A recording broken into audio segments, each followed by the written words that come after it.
Bem, vamos falar sobre a Grécia agora. Eu vou citar aqui o artigo O Processo da Civilização do Jogo. Os povos egípcios e principalmente os mesopotâmicos, isso inclui, por exemplo, os babilônicos, influenciaram diretamente o entendimento do jogo do povo grego sobre o jogo e o lúdico. Então a gente tem sempre uma nação, uma grande civilização, deixando como herança alguma coisa para uma grande civilização seguinte, né? Então isso é interessante, nada é novo, as coisas vão apenas se renovando, né? Então os egípcios e os mesopotâmicos influenciaram o entendimento do jogo em relação ali no contexto do povo grego, né? O jogo entre o povo grego perpassa por relações mais amplas, pelo sagrado, ético, educação social e política também, as quais são norteadas principalmente por filósofos como Platão e Aristóteles. Então eles viam o jogo como algo importante dentro da sociedade. E a gente vai perceber que jogo, esportes, eles são realmente uma coisa mais vinculada à questão das cidades. Então a gente tem os filósofos deixando aí o legado de importância para os esportes, para os esportes olímpicos, que até hoje são praticados. A gente vai ver um pouco essa história mais atual vinculada aos esportes, ao futebol. Então, até hoje permanece a ideia de que o trabalho manual ele é degradante. Tal premissa provém da antiga mentalidade grega, que se baseia no falso ensino da imortalidade da alma. Então vamos ver como que foi construído esse pensamento de que o trabalho manual seja degradante, o trabalho que a gente faz com as mãos, agricultura, marcenaria, construção civil, esses trabalhos hoje são considerados degradantes. As pessoas elas querem trabalhos onde se use mais o intelecto, não se faça tanto esforço, não precise ficar sujo, suado, mas no escritório, sentadinho numa cadeira ali, tendo a sua mesinha, seu computador, e segue a vida. Mas de onde surgiu essa ideia de que o trabalho manual é degradante, de que aquele que é agricultor ou outra profissão manual, ele foi relegado àquela posição porque não teve sucesso na vida, né? Como alguns pensam. Eu fui vítima desse pensamento. Meus pais foram agricultores e queria que eu me tornasse um homem formado aí numa faculdade, né, que tivesse dinheiro, tivesse como conseguir as coisas que o dinheiro oferece, enfim. Vamos ver então da onde que veio isso, né, como surgiu essa premissa. Há 4 suposições para construir esse pensamento. A primeira, a alma é imortal e boa, portanto as atividades intelectuais são liberais e apropriadas para um homem livre. Segundo, o corpo é mau e, portanto, o trabalho é degradante. Então, os gregos criam na imortalidade da alma. Eles achavam que o corpo era mau e a alma era imortal e boa. Então, o trabalho intelectual é apropriado para o homem livre e já o trabalho ele é degradante porque o corpo é mau. Terceira premissa é que os escravos são feitos só para o trabalho físico, portanto, os esportes e atividades guerreiras provêm exercícios necessários para o homem livre. Ou seja, o homem livre, ele tinha que também praticar exercício. Mas qual que era a maneira de praticar exercício para o homem livre? Eram os esportes, as atividades guerreiras. Percebe? E aí o trabalho manual é relegado a degradante, como sendo só para os escravos. E a quarta premissa é: o filósofo tem um valor proeminente para as necessidades do Estado.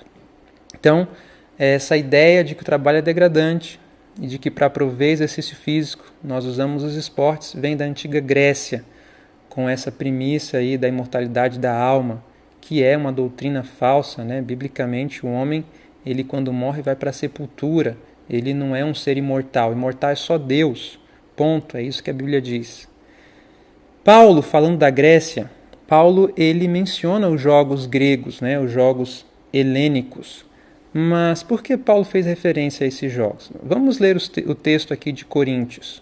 1 Coríntios 9, 25 e 26 diz: Não sabeis vós que os que correm no estádio, todos na verdade correm, mas um só leva o prêmio? Correi de tal maneira que o alcanceis, e todo aquele que luta de tudo se abstém. Eles o fazem para alcançar uma coroa corruptível, nós, porém, uma incorruptível. Pois eu assim corro, não como a coisa incerta, assim combato, não como batendo no ar. Muito bem, Paulo ele está falando aos Coríntios e ele cita aqui dois jogos atléticos da época, a corrida e a luta. Mas será que Paulo estava incentivando os jogos? Será que ele estava incentivando ir aos estádios? Afinal de contas, o que Paulo queria dizer ao falar sobre isso para os coríntios? Eu quero, então, que nós atentemos para isso, né? Paulo falou dos jogos gregos. Por quê? Estaria Paulo incentivando as práticas esportivas dos gregos e romanos aos cristãos? Eu quero ler o Comentário Bíblico Adventista, volume 6, página 809 com vocês. Vai explicar para nós o que realmente Paulo ele tinha ali em mente. Paulo usa as famosas competições de atletismo que ocorriam periodicamente na Grécia e no mundo helênico para ilustrar sua discussão, a saber, qual que era o assunto que ele queria ilustrar? A necessidade de exercitar a abnegação a fim de promover a salvação de outros. Então, Paulo não estava incentivando a prática dos jogos dos gregos, mas ele queria falar sobre a necessidade de exercitar a abnegação, negar a si mesmo, a fim de promover a salvação de outros. Vamos ver mais alguns detalhes. Nesse texto, ainda do comentário, fala sobre a disciplina e o treinamento necessário para os jogos, e aí depois continua falando, nessa parte aqui em branco agora, sobre a coroa da vida eterna, que ela é oferecida a todos. A recompensa dos jogos não era para todos, um ganhava. Mas somente os que se sujeitam ao treinamento terão prêmio. Assim como aqueles que ganhavam o prêmio, né, um só que ganhava, tinha que treinar, se esforçar, na mesma coisa na caminhada cristã. Nenhuma pessoa indolente na sua fé vai receber o prêmio, mas o prêmio todos podem receber. E aí Paulo traz algo, o comentário traz algo interessante. Isso significa que a todo tempo o cristão deve ser guiado em palavra, pensamento e ação pelos elevados padrões bíblicos, e não será controlado pelos desejos e inclinações do próprio coração. E aqui eu faço uma pergunta. Será que a prática do futebol, quando a gente está jogando bola, eu não jogo, mas se alguém está jogando bola, será que é possível, ali enquanto você está jogando, ser guiado em palavra, pensamento e ação a todo momento, não ser controlado pelos desejos e inclinações do próprio coração? A gente sabe, eu já vi isso, né?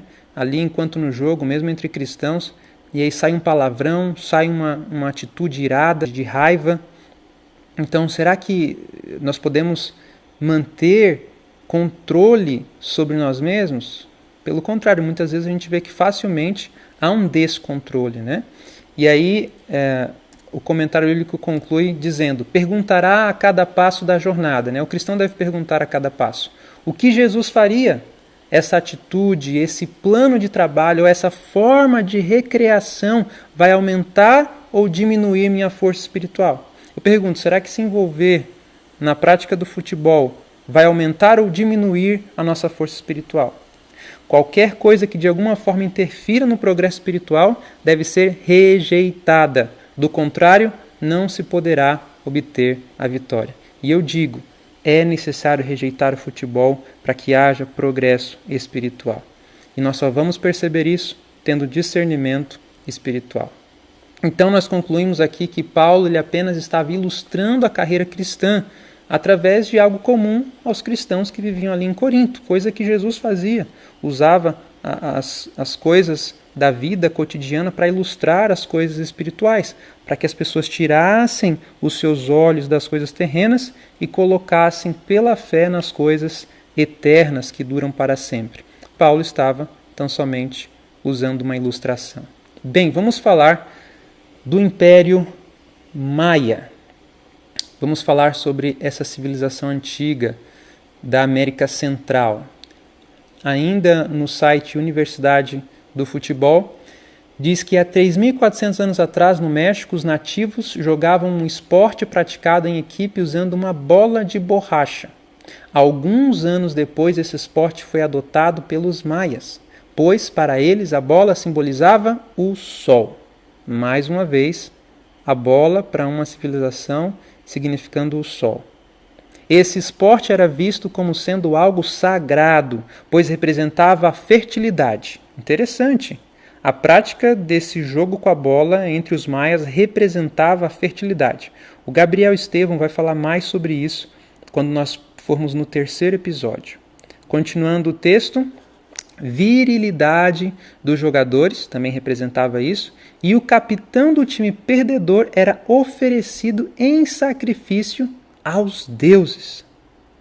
Era algo muito sério a prática do futebol entre os maias, não?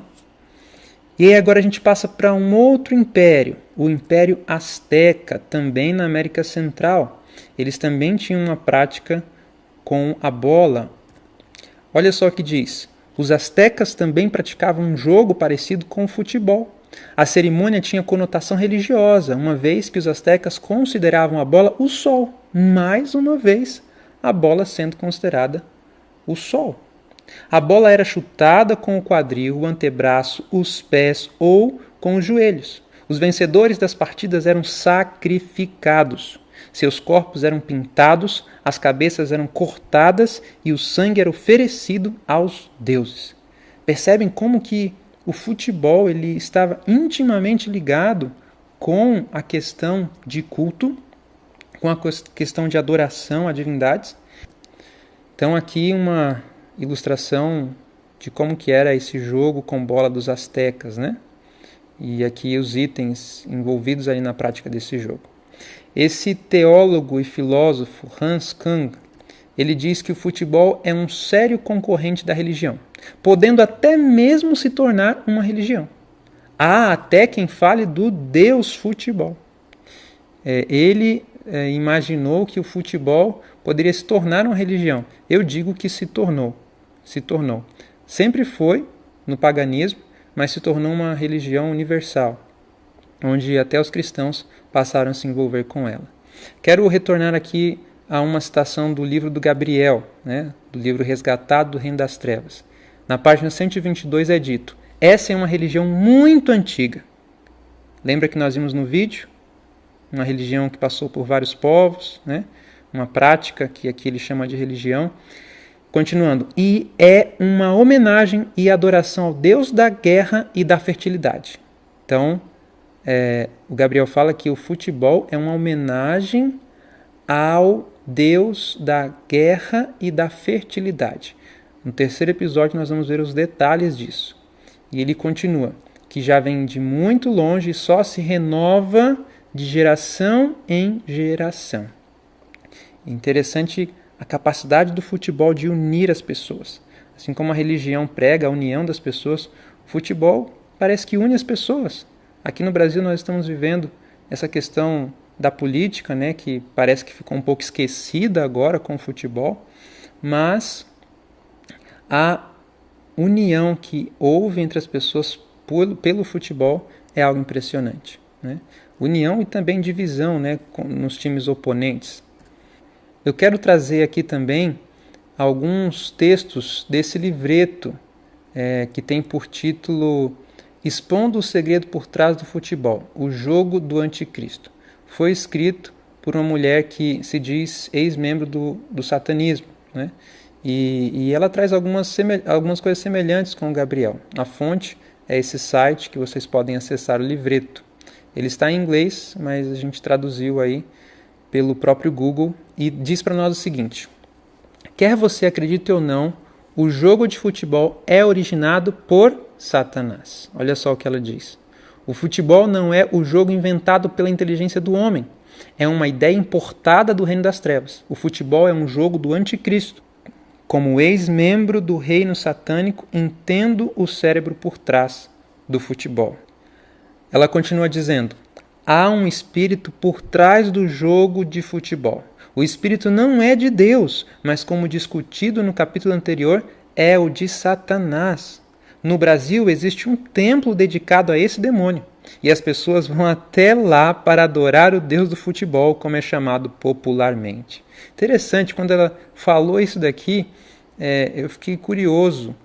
No Brasil existe um templo dedicado a esse demônio, e aí, buscando, a gente encontra essa notícia. do New York Times, traduzindo: São Paulo ergue templo aos deuses do futebol. Interessante. E sabem que templo é esse que foi erguido aos deuses do futebol? É aí no Estádio Municipal Paulo Machado de Carvalho. Ali nós temos o Museu do Futebol. E ali há várias exposições de quadros sobre momentos do auge do futebol. Enfim, um templo aos deuses do futebol. As pessoas que entram ali, elas acabam se envolvendo com a idolatria, né? Portanto, vamos concluindo, a história nos mostra que o futebol para os cristãos é uma forma adaptada de idolatria moderna. Idolatria moderna.